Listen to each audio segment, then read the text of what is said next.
Welcome to SK easy chemistry. कैसे हो आप सब? बढ़िया।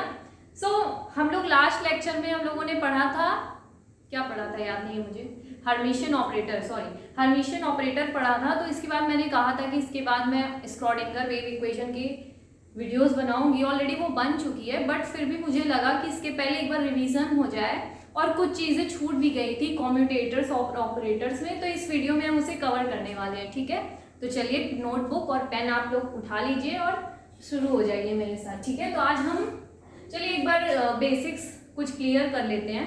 देखो, क्वांटम की बात कर रहे थे। देखो, क्वांटम में हम लोग क्या पढ़ते हैं? Behaviour study of matter when it is in motion. मतलब क्या है? देखो, बिहेवियर में, यहाँ बिहेवियर का मतलब होता है जैसे मान लो कि कोई भी पार्टिकल है, वो काइनेटिक एनर्जी, मान लो काइनेटिक एनर्जी, कुल मिला के इतना समझो। बिहेवियर में हम ऑब्जर्वेबल की बात करते हैं, और ऑब्जर्वेबल क्या होता है? Physical measurable quantity. ठीक है, मतलब जो चीज हम कैलकुलेट करें, जैसे मान लो काइनेटिक एनर्जी है, पोटेंशियल एनर्जी है, लीनियर मोमेंटम है, एंगुलर मोमेंटम है, ये सब चीजें हम इसमें कवर करते हैं ऑब्जर्वेबल में। मतलब इसमें हम ऑब्जर्वेबल में ये सब चीज़ों की बात करते हैं। ठीक है, मैटर क्या है? जैसे मैटर में हम जैसे मान लो क्वांटम में हम किस टाइप की पार्टिकल्स की बात करते हैं? माइक्रोस्कोपिक लेवल पे। मैक्रो की क्यों बात नहीं करते? देखो, जैसे एक एग्जांपल लेते हैं, सिलिका। ठीक है, तो सिलिका जब मैक्रोस्कोपिक लेवल पे होता है तो उसका कुछ अलग बिहेवियर होता है, माइक्रोस्कोपिक लेवल पे आता है तो उसका कुछ अलग बिहेवियर होता है। मतलब देखो, सिलिका जो है जब मैक्रो होती है, मैक्रो मतलब है जिसे हम अपने नेकेड आई से देख सकते हैं। ठीक है, माइक्रो मतलब जो नेकेड आई से नहीं देख सकते हैं। Right, okay. सो सिलिका जब मैक्रोस्कोपिक लेवल पे होता है, मतलब जो हम देख सकते हैं उतना अगर बड़ा पार्टिकल है तो वो क्या होता है? इंसुलेटर होता है। राइट, लेकिन जब वो माइक्रोस्कोपिक लेवल पे आता है तो वो कंडक्टर हो जाता है। ठीक है, मेक सेंस? सो एग्जाम्पल जैसे सिलिका चिप। ठीक है, कुल मिला के क्वांटम में हम नैनो टेक्नोलॉजी की बात करने वाले हैं। ठीक है, और एक एग्जाम्पल लेते हैं, गोल्ड ले लो, गोल्ड। ठीक है, और अब जिसका साइंटिफिक नेम होता है गोल्ड। तो गोल्ड में क्या है? जब मैक्रोस्कोपिक लेवल पे होता है सॉलिड होता है। राइट, और जब माइक्रोस्कोपिक लेवल पे आता है तो वो लिक्विड हो जाता है। इसी तरह हम एक कॉपर का एग्जाम्पल ले लेते हैं। कॉपर जब मैक्रोस्कोपिक लेवल पे होता है तो वो ओपेक होता है, मतलब अपारदर्शी होता है। ठीक है, जब माइक्रोस्कोपिक लेवल पे आता है तो बताइए क्या होता है?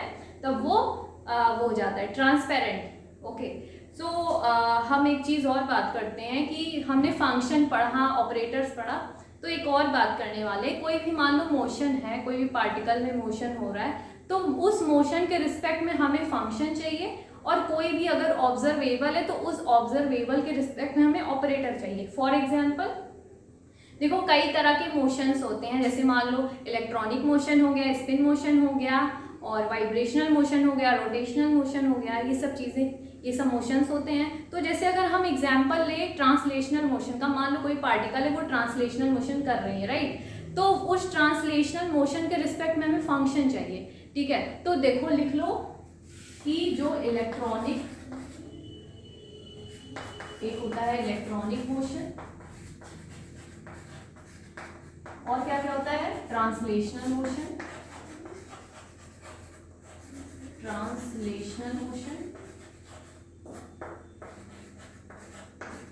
और क्या क्या?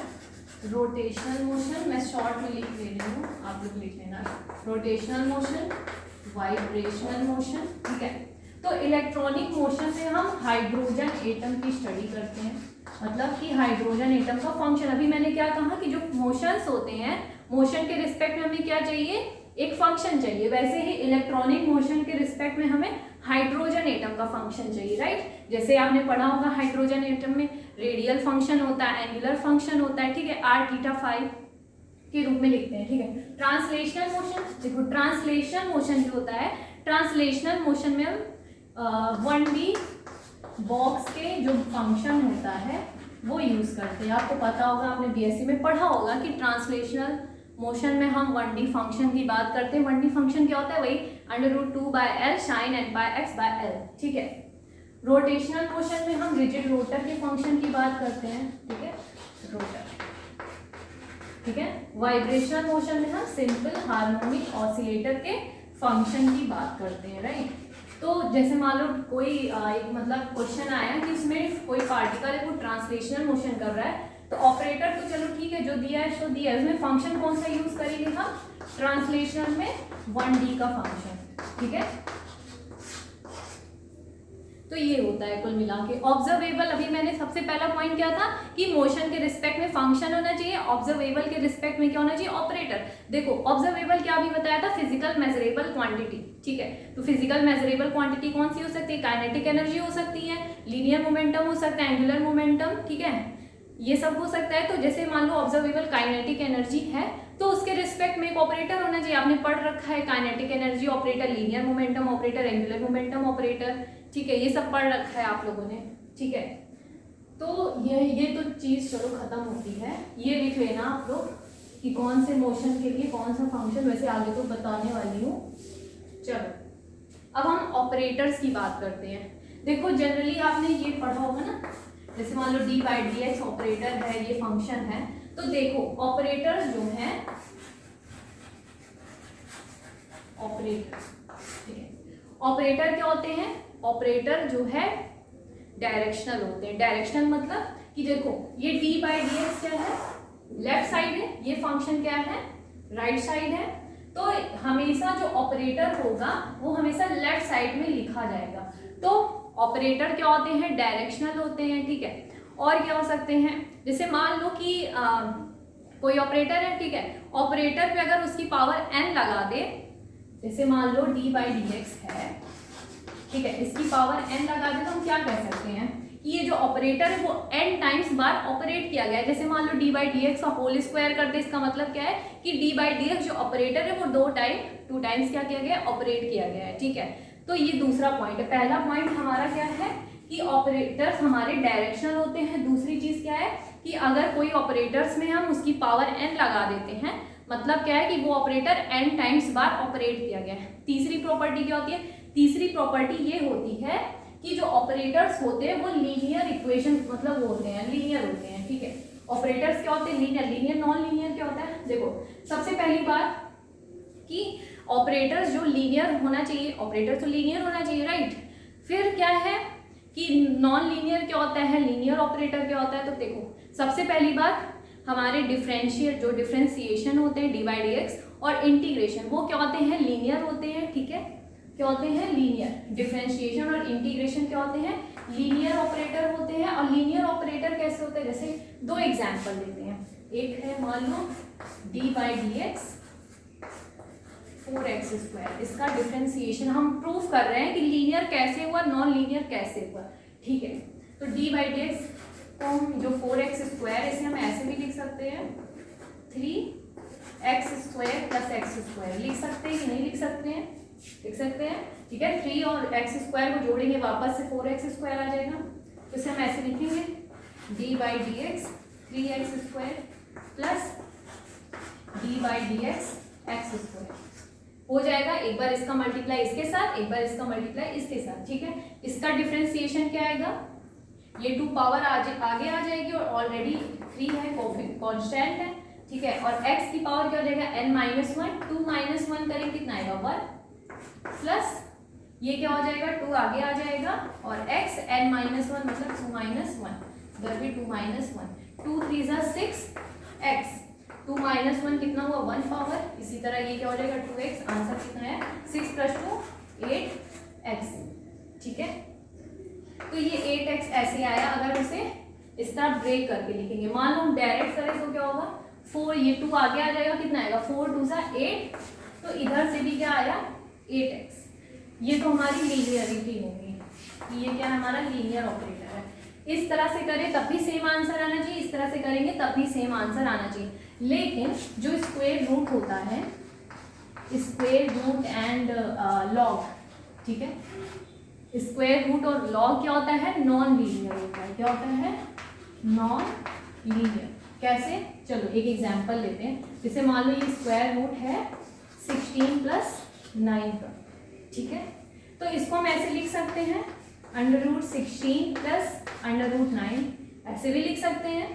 तो √ का 16 कितना आता है 4 और इसका कितना आएगा 3, आंसर कितना आएगा 7, राइट। अगर हम इसको डायरेक्ट सॉल्व कर दे कितना आएगा इसको जोड़ोगे 16 + 9 कितना होता है 25 और आंसर कितना आया 5। दोनों सेम है नहीं है, सेम डिफरेंट है, इसका मतलब ये क्या है हमारा नॉन लीनियर। तो स्क्वायर रूट और लॉग क्या होता है नॉन लीनियर, तो इसे हम बोलते हैं लीनियर। कि डिफरेंशिएशन और जो इंटीग्रेशन रहता है वो सब क्या होता है लीनियर होता है, राइट। चलो ये आई होप आपको ये समझ में आ गया होगा लीनियर वाला। और चौथी प्रॉपर्टी तो आपको सबको पता होगा कि जितने भी ऑब्जर्वेबल होते हैं उनके करस्पॉन्डिंग क्या होता है ऑपरेटर होता है, ठीक है। तो चलो एक बार फिर से रिवीजन करते हैं, ठीक है। तो देखो पहला क्या बोला था मैंने कि ऑपरेटर जो होते हैं वो क्या होता है ऑपरेटर्स। सबसे पहली प्रॉपर्टी बताइए जल्दी से सोचिए, ऑपरेटर क्या होता है डायरेक्शनल होता है, ठीक है। ऑपरेटर डायरेक्शनल होता है। दूसरा क्या था कि डिफरेंशिएशन के साथ अगर मान लो या किसी भी ऑपरेटर के साथ अगर मान लो उसकी पावर n लगे, इसका मतलब है कि वो ऑपरेटर n टाइम्स क्या कर रहा है ऑपरेट कर रहा है। तीसरा था कि हमारा जो ऑपरेटर्स होता है वो लीनियर होना चाहिए, राइट। 4 क्या होता है 4 मतलब है कि जितने भी ऑब्जर्वेबल होते हैं उनके करस्पॉन्डिंग क्या होना चाहिए एक ऑपरेटर होना चाहिए, ठीक है। तो ये वाला हो गया है। अब हम कॉम्यूटेटर की बात करते हैं, ठीक है। देखो यहाँ पर पढ़ाया तो मैं वही पढ़ा रही हूँ जो टॉपिक अभी वो तो मैं पहले पढ़ा चुकी हूँ, बट उसमें कुछ रह गया था तो मैं कंप्लीट करा रही हूँ, ठीक है। कॉम्यूटेटर, तो कॉम्यूटेटर की पहली प्रॉपर्टी क्या होती है anti symmetric. Anti symmetric I think वो भी पढ़ लिया था। जैसे मान लो ए है और बी है, ठीक है, ये किसके बराबर होगा -b, a के बराबर होगा। ये इसके बराबर होता है, जो माइनस लग जाता है उसे क्या कहते हैं एंटी सिमेट्रिक। चलो एक बार सॉल्व कर लेते हैं। आपको पता है कि ए बी को अगर हम ओपन करेंगे तो ए बी माइनस बी ए में ओपन होता है, ठीक है। ये वाला देखो माइनस बाहर लगा दो, इसे कैसे करेंगे B A minus A B, right. ये माइनस अंदर करो कितना आ जाएगा B A minus minus plus A B. अब ये इधर कर दो A B minus B A, तो हो गया ना इसके बराबर ये बराबर ये। तो पहली प्रॉपर्टी किसकी होती है एंटी सिमेट्रिक की, ठीक है।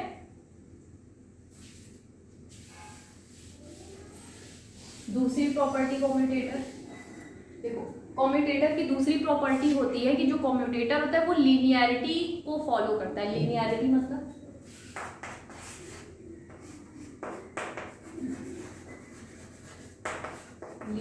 लीनियरिटी जैसे मान लो कि कोई ऑपरेटर ए है और उसके साथ दूसरा ऑपरेटर आया है b + c, ठीक है। कैसे सॉल्व करेंगे देखो, एक बार इसको इसके साथ कॉम्यूट करा दो a, b, फिर क्या है जो यहाँ पर साइन होगा वो यहाँ लगा दो, फिर एक बार इसी ऑपरेटर को इसके साथ कॉम्यूट करा दो a, c, इस तरह। एक और एग्जाम्पल ले लेते हैं। जैसे मान लो कि कोई x है, ठीक है, px + kx, this is your multiplication operator. px linear operator और kx क्या है काइनेटिक एनर्जी ऑपरेटर, ठीक है। तो एक बार इस x को इस px के साथ कॉम्यूट करा दो, ठीक है। फिर यहाँ जो साइन लगा है वो यहाँ लगा दो, फिर वापस से इस ऑपरेटर को इसके साथ ऑपरेट करा दो, हो गया। अब क्या करो इसका आंसर निकालो। x px सबको पता है आयोटा h क्रॉस होता है, प्लस x और kx का निकाल लो क्या होता है इसको हम px²। अब ये तो आप सॉल्व कर दोगे, मैं बार बार नहीं बता रही हूँ। px² / 2m, फिर ये 2m बाहर आ जाएगा, फिर x, px² बचेगा। इसके बाद क्या आएगा 2px आयोटा h क्रॉस यहाँ पे आएगी, फिर दोनों को ऐड कर देना, ठीक है। ये मैं बता रही हूँ, बार बार नहीं बताने वाली। तो ये आप कर लेना, ठीक है। चलो एक और एग्जांपल देखते हैं। जैसे मान लो कोई इस टाइप का आ गया a + b, c + d, right. Okay, तो क्या करना है इसमें, एक बार इसको इसके साथ कॉम्यूट कराओ a, c, फिर क्या है प्लस लगाया, फिर एक बार इसके साथ कॉम्यूट कराओ क्या आएगा a, d, फिर यहाँ प्लस लगा है यहाँ प्लस लगाओ, इसको इसके साथ कॉम्प्यूट करो क्या आएगा b, c, फिर यहाँ प्लस लगा है प्लस लगाओ, फिर इस b को इसके साथ कॉम्प्यूट करा दो, ठीक है। तो कुल मिला के ऐसे होने वाला है, इसको क्या कहते हैं लीनियरिटी, ठीक है। तीसरी प्रॉपर्टी क्या होती है? तीसरी प्रॉपर्टी होती है डिस्ट्रीब्यूटिविटी। ठीक है, क्या होती है? डिस्ट्रीब्यूटिविटी। डिस्ट्रीब्यूटिविटी कैसे होता है? चलो एग्जांपल देखते हैं। देखो, जैसे मान लो कि ए कोई ऑपरेटर, ठीक है, ये इस तरह से है, बी और सी है, ठीक है, बी सी है, ए कॉमा बी सी, ठीक है। अब इसको कैसे करते हैं? देखो, जो अकेला है तो चलो नो दिक्कत, उसको ऐसे लिख दो। अब देखो बी और सी है, तो देखो बी किस साइड है? लेफ्ट साइड है, और सी किस साइड है? Right side, right, okay. तो बी लेफ्ट साइड है, तो इसे यहाँ पर आगे लिखो बी, और जो बचा है वो इधर ऐसे लिख दो, ठीक है। फिर क्या लगाएंगे? प्लस, ये सी राइट साइड है, तो इसे हम राइट साइड लिख लो सी, और जो बचा है वो अंदर लिख लो ए कॉमा बी, ऐसे। चलो एक और एग्जांपल देखते हैं। जैसे मान लो एक्स कॉमा पी एक्स और के एक्स ऐसे आया है, राइट। अब कैसे करेंगे? पी एक्स लेफ्ट साइड है, के एक्स राइट साइड है, तो पी एक्स का लिख लो, लेफ्ट साइड लिख लो, जो बचा है अंदर उसको कॉम्प्यूट कराओ। फिर क्या लगाओगे? प्लस, पी एक्स किस साइड है? राइट साइड है, तो राइट साइड पी एक्स लिख दो, और यहाँ पर लिखो एक्स होना पी एक्स। फिर सॉल्व कर लो, इसका जो आंसर आएगा पी एक्स, और इसका जो आंसर आएगा वो यहाँ लिखोगे, प्लस इसका जो आंसर आएगा, जैसे आयोटा एच क्रॉस आता है, और फिर के एक्स लिखो। फिर आप अपना जो भी हो सकता है मल्टीप्लाई ऐड कर लेना, ठीक है। एक और है यहाँ पे, अगर मान लो यहाँ पर माइनस होता तो कैसे करते?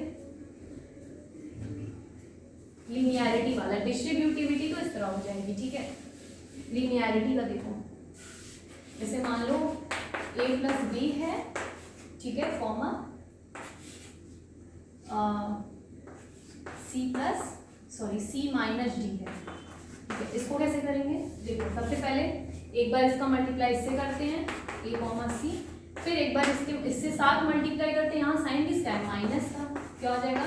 ए कॉमा डी, यहाँ प्लस लगाए, प्लस लिखोगे, बी को सी के साथ कॉम्प्यूट कराओ, बी कॉमा सी, यहाँ माइनस लगाए, माइनस बी कॉमा डी। तो इस तरह से ये सॉल्व होता है, ठीक है। समझ में आ गया? जल्दी से लिख लो।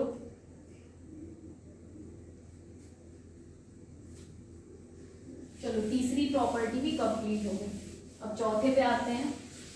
ये सब क्या है? अच्छा, आपको पता है कि नहीं, आप लोग कम्यूटेटर अलग से मत पढ़, मतलब कि कम्यूटेटर कुछ अलग टर्म नहीं है, ये भी कम्यूटेटर एक ऑपरेटर है। जैसे काइनेटिक एनर्जी ऑपरेटर होता है, हर्मिशियन ऑपरेटर होता है, वैसे ही कम्यूटेटर भी किसमें आता है? ऑपरेटर पे आता है, ठीक है। तो तीसरी प्रॉपर्टी हो गई डिस्ट्रीब्यूटिविटी की। फोर्थ प्रॉपर्टी क्या है? आपको पता है जितने भी कम्यूटेटर होते हैं वो अपने सेम ऑपरेटर के साथ कम्यूट कर लेते हैं। जैसे मान लो कि पी एक्स आ जाए, आंसर 0। कम्यूट मतलब कि उसका आंसर कितना आना चाहिए? 0 आना चाहिए, ठीक है। तो जैसे पी एक्स आया, पी एक्स कम्यूट कर लेगा, 0 आ जाएगा। अगर मान लो कि उसके साथ पावर भी लग जाए तो भी कोई फर्क नहीं पड़ने वाला है, आंसर कितना आने वाला है? 0। जैसे पी एक्स स्क्वायर, आंसर कितना आएगा? 0, ठीक है। मतलब क्या है? कम्यूट कर लेगा। और पांचवी देखो, चौथी तो हो गई, ठीक है, जो भी मैंने बताया कि जितने भी कम्यूटेटर होते हैं वो अपने सेम ऑपरेटर के साथ कम्यूट कर लेते हैं, ठीक है। पांचवी प्रॉपर्टी क्या है? पांचवी है कि every commutator commute with every constant. इसके फोर्थ वाले में क्या था? Every operator commute with itself, okay, or it is, और साथ में उसकी पावर भी लगी है तो भी, ठीक है। पांचवा क्या है? Every commutator commutes with every constant. जैसे मान लो कोई ऑपरेटर है, एच ई ऑपरेटर है, और ये आयोटा एच क्रॉस क्या है? कांस्टेंट है। कोई भी ऑपरेटर हो कांस्टेंट के साथ हमेशा कम्यूट कर लेते हैं, आंसर कितना आता है? 0। ये एच क्रॉस क्या है? एच क्रॉस को बोलते हैं रिड्यूस प्लैंक्स कांस्टेंट, ठीक है, प्लैंक्स कांस्टेंट, ठीक है। क्या है? H cross reduced Planck's constant है, ठीक है। तो पांचवी प्रॉपर्टी कौन सी हो गई? लिख लीजिए, every commutator commute with every constant, ठीक है। तो पांचवी प्रॉपर्टी भी हो गई। सिक्स्थ प्रॉपर्टी क्या है? सिक्स्थ प्रॉपर्टी ये है कि दो ऑपरेटर हैं, जैसे मान लो एक्स और वी एक्स। वी क्या है? वी कैसे आता था? हैमिल्टोनियन किसके बराबर होता है? काइनेटिक एनर्जी ऑपरेटर और पोटेंशियल एनर्जी ऑपरेटर के बराबर होता है, ठीक है। तो x का आपका पता है, x का काम क्या होता है? मल्टीप्लाई का, ठीक है, और वी एक्स का काम भी क्या होता है, मल्टीप्लाई करना, ठीक है। एक्स और वी एक्स मतलब एक्स मतलब पोजीशन ऑपरेटर और ये जो पोटेंशियल एनर्जी ऑपरेटर है, इन दोनों का काम क्या होता है, मल्टीप्लाई का होता है। तो अगर कोई दो ऑपरेटर है और सेम काम कर रहे हैं, जैसे एक्स और वी एक्स, एक्स मतलब वही पोजीशन ऑपरेटर और वी एक्स मतलब पोटेंशियल एनर्जी ऑपरेटर, ठीक है। तो वो दोनों अगर कॉम्यूट कर रहे हैं, मतलब इन दोनों का कॉम्यूटेटर अगर जो आंसर आएगा वो जीरो आएगा, मतलब कोई दो सेम ऑपरेटर उसका आंसर क्या आएगा, जीरो। दो मल्टीप्लाई ऑपरेटर है एक्स और वी एक्स, उसका आंसर क्या आएगा, जीरो। वाई वी वाई हो तब भी जीरो आएगा, ठीक है।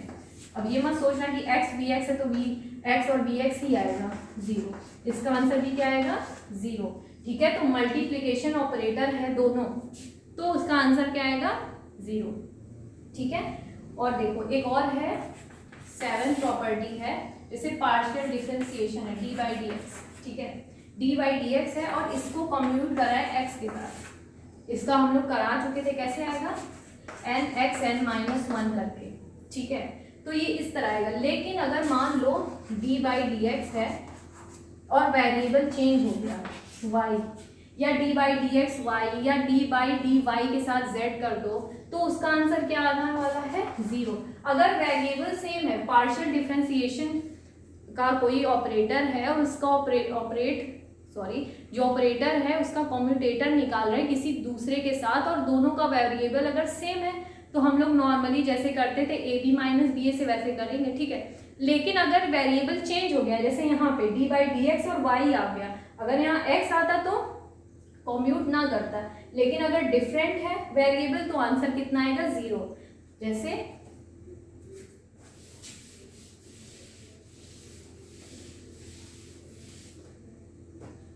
जैसे मान लो डी बाई डी वाई है, ठीक है, और ये जेड के साथ कॉम्यूट करा रहे, तो आंसर कितना आएगा, जीरो, ठीक है। डी बाई डी एक्स है, वाई के साथ कॉम्यूट करा रहे, आंसर कितना आएगा, zero. D by D Z है, कॉम्यूट करा रहे हैं एक्स के साथ, आंसर कितना आएगा, जीरो।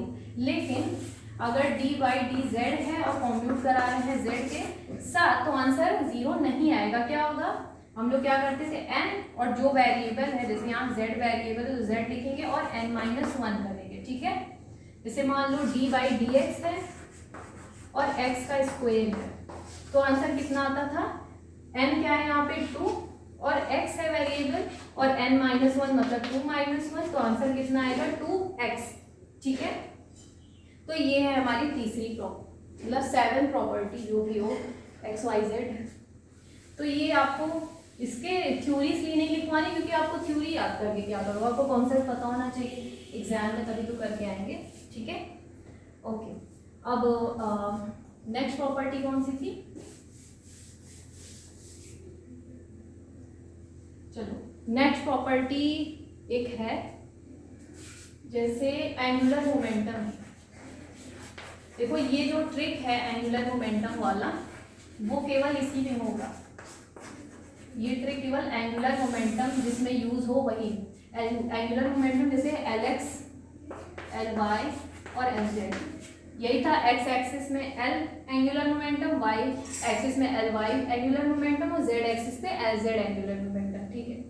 अब ये L, अब देखो कोई भी कॉम्यूटेटर निकालते हैं तो यहाँ पर एक ऑपरेटर होना चाहिए और यहाँ पर एक ऑपरेटर होना चाहिए, ठीक है। तो यहाँ पर तो एंगुलर मोमेंटम फिक्स है, ठीक है, एंगुलर मोमेंटम इस जगह तो फिक्स है। यहाँ पर क्या क्या हो सकता है, यहाँ पर एंगुलर मोमेंटम भी हो सकता है, पोजीशन भी हो सकता है, पोजीशन मतलब एक्स वाई जेड, और लीनियर मोमेंटम भी हो सकता है। कौन कौन सा, इस जगह तो एंगुलर मोमेंटम फिक्स होना चाहिए तभी ये ट्रिक लगने वाली है, ठीक है।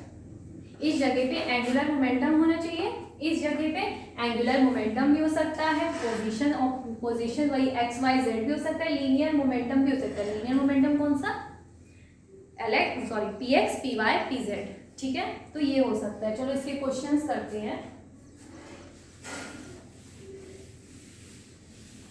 देखो अगर कोई हमें ऐसे मिल गया Lx, अगर if same variable, if given same variable, तो क्या होगा, देखो Lx x सेम वेरिएबल है, ये एंगुलर मोमेंटम, ये क्या है पोजीशन, या Ly py यहाँ पर भी क्या है, सेम वेरिएबल है, ये क्या है, linear momentum, this is angular momentum, ठीक है। यहाँ पे ऐसे मान लो LZ है और LZ है, दोनों ही एंगुलर मोमेंटम है। अभी तक क्या है, सेम वेरिएबल होगा, ठीक है। और LX PX, ठीक है, या फिर LX, ठीक है, LZ Z। चलो इतने एग्जाम्पल लेते हैं। सब में क्या है, देखो इस साइड क्या है, LX की जगह फिक्स है, सिर्फ यहाँ डिफरेंट है, यहाँ पर पोजीशन है, यहाँ पर लीनियर मोमेंटम, यहाँ पर एंगुलर मोमेंटम, यहाँ पे लीनियर और यहाँ पे पोजीशन। और देखो सबकी जो वेरिएबल होती है वो सब में सेम है, राइट। तो ये सब का आंसर क्या आने वाला है, 0, मतलब ये दोनों कॉम्प्यूट कर लेंगे, ये सब का आंसर कितना आने वाला है, 0, ठीक है। तो ये सेम वेरिएबल वाला हो गया है। अब दूसरा क्या है, if different variable, if given different variable,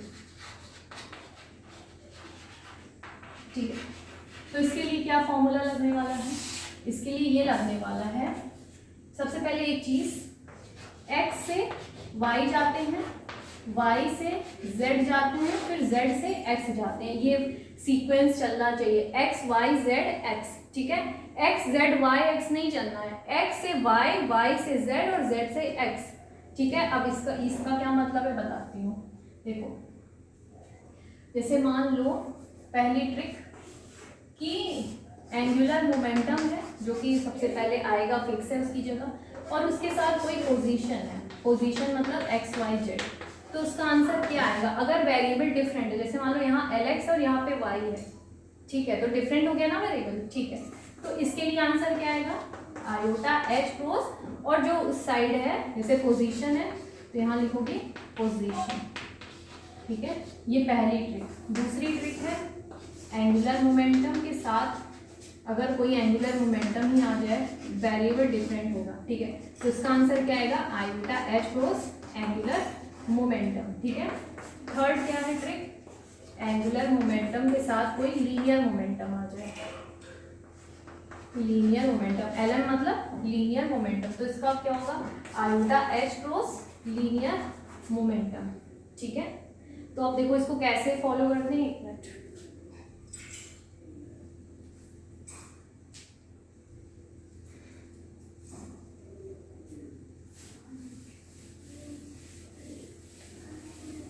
चलो इसको देखते हैं कैसे फॉलो करते हैं। देखो पहला क्वेश्चन मान लो कि LX और Y डिफरेंट वाला कर रहे हैं ना, हाँ LX Y, ये क्या है एंगुलर मोमेंटम, ये क्या है पोजीशन, राइट। तो ये क्या है x और ये क्या है y। अब देखो सीक्वेंस देखो, सबसे पहले सीक्वेंस देखने से पहले ये वाला आया है, आयोटा H क्रॉस लिख लो, ठीक है। अब देखो सीक्वेंस x और y चल रहे हैं, x से y चल रहा है, तो चलो ठीक है।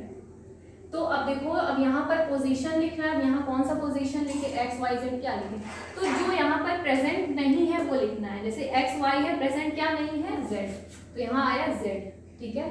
अगर मान लो यहाँ पे ऐसे आया होता L y x, तब क्या आंसर होता है, ये एंगुलर मोमेंटम, ये क्या है पोजीशन, वेरिएबल भी क्या है डिफरेंट है, तो आयोटा H क्रॉस लिख लो। ये भी आपको पता चल गया कि जो नहीं है वेरिएबल वो लिखते हैं, x y है, z नहीं लिख दिया, ठीक है। अब सीक्वेंस देखो, x से y जाना चाहिए लेकिन ये y से x चल रहा है, मतलब ये जो सीक्वेंस है वो उल्टा पड़ गया, तो यहाँ पर लिख देते हैं माइनस, ठीक है। तीसरा देखो, जैसे मान लो LZ और PX आया है, ये क्या है एंगुलर मोमेंटम, ये क्या है linear momentum, iota H cross लिखो। मोमेंटम देखो x और z है, y नहीं है, तो यहाँ क्या आएगा P y। अब देखो z से x सीक्वेंस में है, चलो ठीक है, ये आंसर हो गया, ठीक है। अगर मान लो LX LY आता तो LX और LY, तो आयोटा H क्रॉस, और इस साइड क्या है L, और क्या लिखेंगे z, क्योंकि x y है z तो है नहीं, तो z लिखें, और ये सीक्वेंस भी फॉलो कर रहा है, तो आंसर क्या आ गया, आयोटा H क्रॉस LZ, ठीक है। तो आपको समझ में आया। चलिए एक दो एग्जाम्पल और कर लेते हैं। तो ये आप लोग, ये इंपॉर्टेंट फॉर्मूला है, ये आप स्क्रीनशॉट ले लो, ठीक है।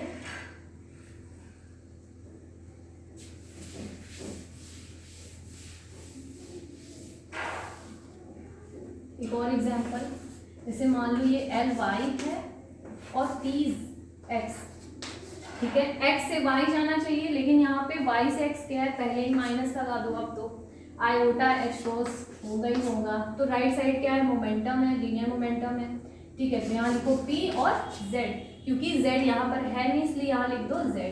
ठीक है। नेक्स्ट जैसे मान लो Lx और z। ठीक है, तो क्या है ये एंगुलर मोमेंटम, ये क्या है पोजीशन।